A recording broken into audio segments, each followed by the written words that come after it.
इकरार ने दिया अनीला को धोखा। इकरार एक ऐसा मक्कार लड़का है जिसने अनीला को अपने ट्रैप में फंसा लिया। ड्रामा सीरियल कैसा मेरे नसीब में आप लोग देखेंगे कि अनीला जो है इकरार के कहने के मुताबिक जो है उनके ऑफिस में जाती है, ऑडिशन देती है, लेकिन इकरार का मकसद ही कुछ और है। इनको आपस में लड़वा कर अनीला को हासिल करना, जैसे कि अदील के साथ मिलकर अदील का दोस्त बनकर अनीला और शगुफ्ता को किस तरीके से लड़वा कर, इन दोनों को आपस में लड़वा कर अनीला को हासिल कर लेना इकरार का मेन मिशन यही है। और जैसे कि आपने देखा कि शगुफ्ता जाती है अनीला के पास, उनसे बोलती है कि ढोंग कर रही हो तुम मेरे साथ, मैंने तुम्हारे सभी गुनाह माफ़ कर दिए थे लेकिन अभी तक तुमने मुझे माफ़ नहीं किया, बल्कि मैं तो यही चाहती हूँ तुम्हारे पैरें पड़ जाऊँ कि मुझे माफ़ कर दो। लेकिन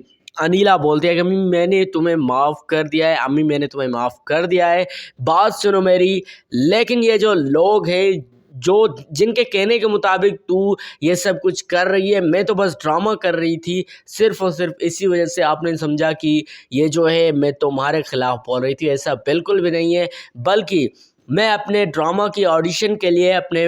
रूम में प्रैक्टिस कर रही थी, तो उधर से आप जो आ गए तो आपने समझा कि शायद ये मेरे ख़िलाफ़ बातें चल रही है, लेकिन ऐसा बिल्कुल भी नहीं है, मैं बस ड्रामा कर रही थी। तो इधर जो है भैया इकरार जो है बार बार कोशिश करता है कि अनीला से बात करने की। अनीला को लगता है कि शायद सच में जो है उनको ड्रामा में जाने का मौका मिल रहा है, लेकिन भैया इधर फराज साहब को सारी गेम समझ में आ जाती है। फराज साहब शगुफ्ता को थोड़ा सा डांटता है, उनसे बोलता है अगर आज के बाद अनीला के ख़िलाफ़ या फिर अनीला के आसपास मैंने तुम्हें देखा या फिर अनीला के ख़िलाफ़ कोई बात करते हुए मैंने तुम्हें सुना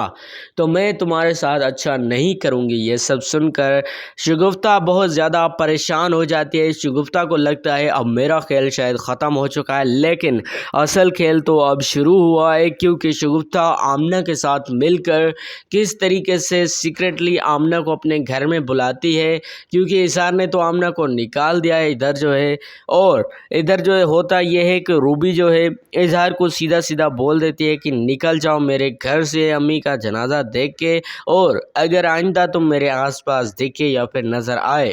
तो तुम्हारे साथ जो मैं करूँगी वो तुम सोच भी नहीं सकते। ये सब इकरार की साजिश थी, प्लानिंग थी, सिर्फ़ और सिर्फ इसी वजह से कि इज़हार को बैंकरप्ट करके और यहाँ पर जितनी भी प्रॉपर्टीज़ थी वो सब रूबी के नाम करके,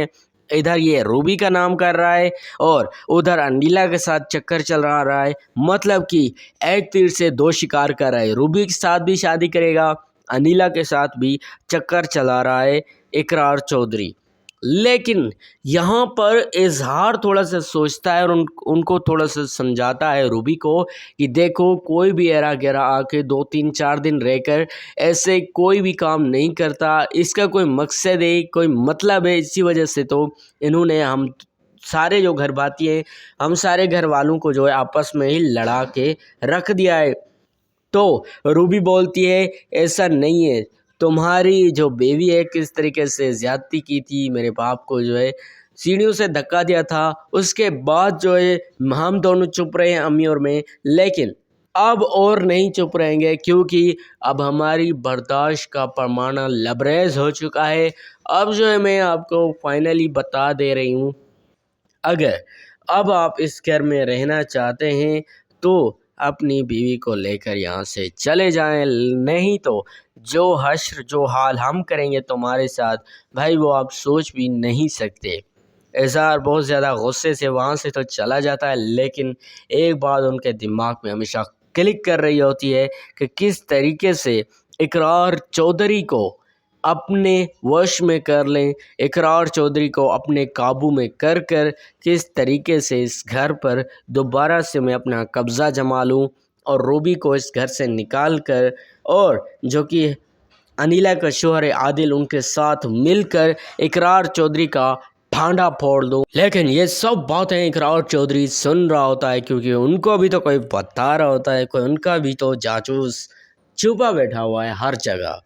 तो दोस्तों अगली प्रोमोस के लिए सब्सक्राइब करें। Thanks for watching, bye.